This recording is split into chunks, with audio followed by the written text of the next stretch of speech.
Bahna, c'est bon. Wow. Ok. Wow. Bon, déjà, je m'appelle Demba Dior Fall. Donc, je suis le mandataire de la coalition Nekkal Fi Askan Wi du président Cheikh Abdou Mbacké Bara Dolly.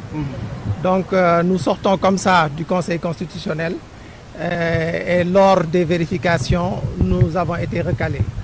Donc, recalés surtout par le fichier électoral, parce qu'en fait, sur l'ensemble des parrains que nous avons déposés, le fichier a révélé comme quoi que, le logiciel a révélé comme quoi que il y a plus de 15 000 qui ne figurent pas dans le fichier. Bon, en fait, qui ne figurent pas ou bien qui n'est pas conforme. Certainement, peut-être il y a des erreurs et autres. Donc voilà, pour le moment, c'est ça. Donc, du moment que quand on enlève les 15 000 et quelques, on n'a plus le minimum requis. Donc, on a été recalé. Donc, ils nous ont remis une clé. Arrivé au niveau de notre quartier général, on va prendre le temps de bien étudier et voilà, pour faire une suite à ça.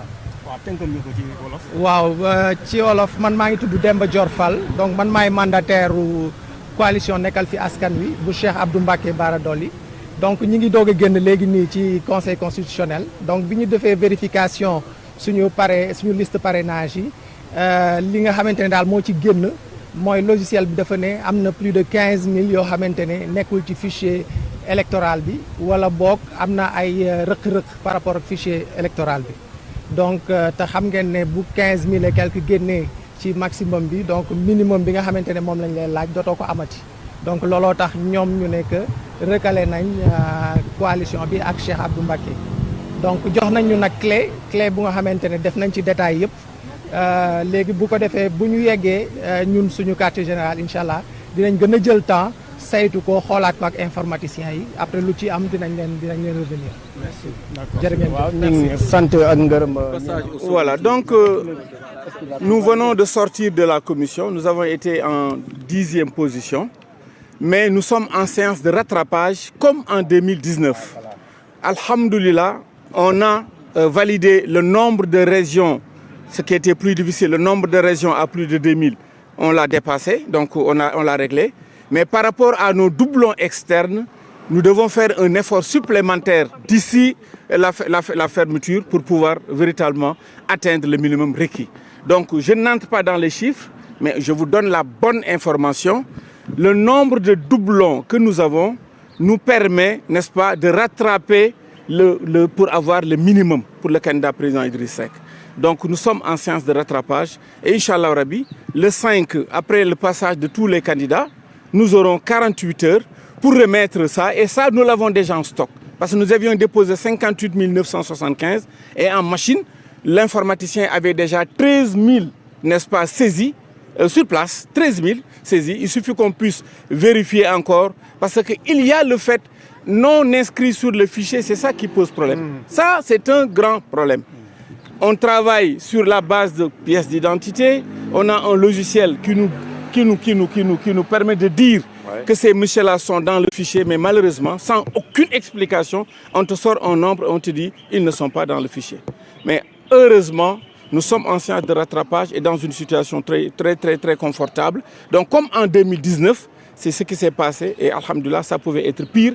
Parce que ce qui se passe aujourd'hui, c'est très compliqué et il y a beaucoup de choses que les gens ne maîtrisent pas. Donc nous rendons grâce à Dieu et nous remercions le président Idriss Seck pour la confiance qu'il a placée en nous. Nous rendons grâce à nos parents parce que tout ce qui a été à dimension humaine, nous l'avons fait. Et aujourd'hui, avec ce jeu de hasard-là, heureusement que nous sommes dans une position de rattrapage et nous sommes confiants que le président Idriss Seck va participer à l'élection présidentielle.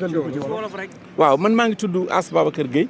yor nekk mandataire président Idriss Seck ànd ak Alassane Ndiaye mi nga xam ne moom moo yor lépp li nga xam ne mooy informatique donc ñun déposé woon nañu 58 975 alhamdulilah pour les régions yi nga xam ne dañu doon laaj pour plus de 2000 loolu réglé nañ ko mais nombre de doublons externes yi ñu am nombre de rejet bi ñu am bu nekkul ci fichier bi te ñun loolu mu jaaxal ñu parce que ñi ñu yor ñëpp ñu ngi ci biir fichier bi parce que on a travaillé avec un logiciel bi nga xam ne dafa ñuy leeral ni nit ki mu ngi ci fichier bi mais c'est ça on ne maîtrise pas ça mais li ci am solo daal ñu am ci réconfort mais li amoon 2019 ñëwaat na mais gën a sedd tuuti ñu yaakaar ni cat la mais dañ yàlla dinañ ci jàppale ndax nombre de doublons bi ñu am alhamdulilah bu ñu ko dugalee daañu mën a rattraper li ñu soxla pour atteindre le minimum requis c'est-à-dire les 44 231 dañ ko am ci kàttanu yàlla donc on se remet au travail et le 5.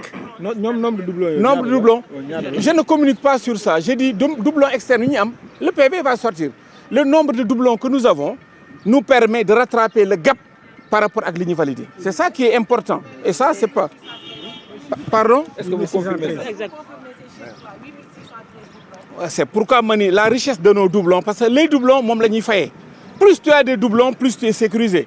Le nombre de doublons que nous voulons, même que nous avons une période de 10 000 arrangés, on a 8 000, c'est clair, on a 8 000 doublons externes, mais ces 8 000 doublons externes vont encore être remis et on aura le minimum,